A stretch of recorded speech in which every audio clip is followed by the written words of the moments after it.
Assalamu alaikum. I had read the preface of the book Nehru the Man by Yairov Sahib. Now I am reading its first part. Replies and repartees. Nehru's sarcasm was at its best when he referred to the military alliances and pacts in which Pakistan entangled herself, stating how one wrong step led to innumerable other wrong steps. Nehru said the other day the Prime Minister of Pakistan, Sohrawardi, described the Baghdad Pact used rather striking language. He said 0 plus 0 plus 0 plus 0 equals 0. His point was that unless some powerful country like the United Kingdom or the United States was in the Baghdad Pact with its big defense apparatus, all the other members of it, from the point of view of armament, were relatively zero. There is another aspect to it. When a country, considering itself zero, attaches itself to some figure, it is the figure that counts, not the zero, obviously. When India gave asylum to the Dalai Lama, who quit Tibet to escape Red China's onslaught, every party in India praised Nehru except the Communist Party. During the debate on Tibet, Nehru said that nobody was prevented from meeting the Dalai Lama except, of course, newspapermen. He said that newspapermen who had come from other countries in search of a sensation were not welcome because we do not like this occurrence to be kept at a sensation level. We are not at all anxious that so many correspondents should go there and besiege him.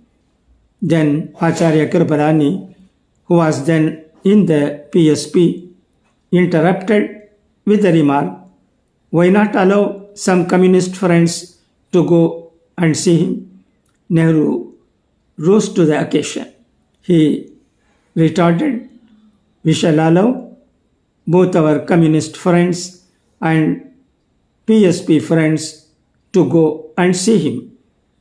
In the same debate, he said, "If China starts telling me what to do, I am likely to be irritated. If I go about saying that China should do, she is likely to be irritated more than me because I am supposed to be a soft person and the Chinese are not supposed to be soft. When China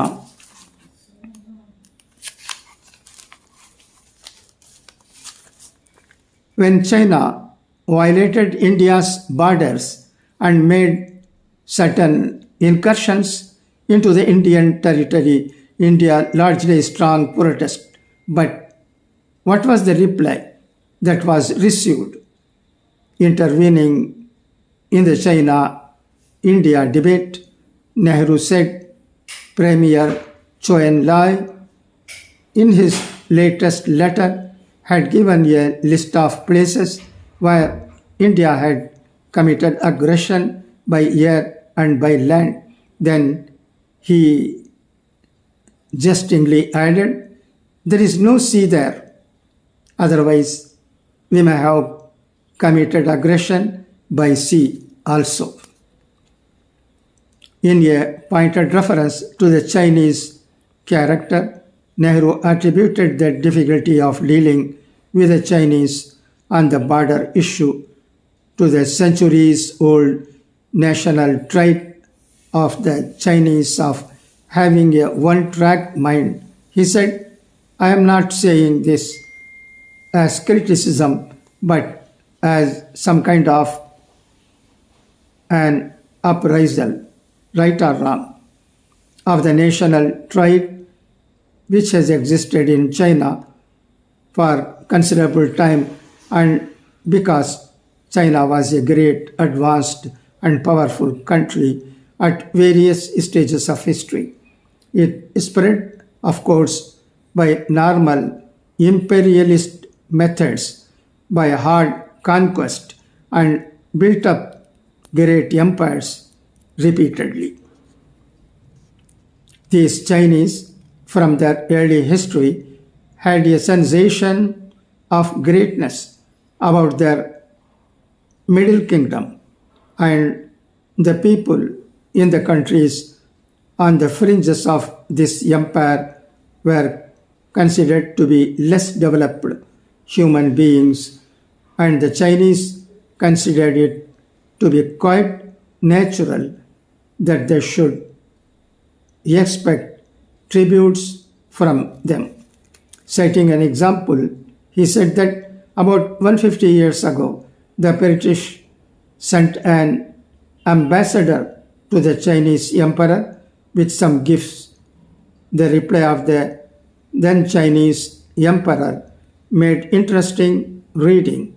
He thanked the British ambassador for the loyalty and subservience of the British to him, and appreciated the gifts as coming from some country of which they considered themselves to be the suzerain power.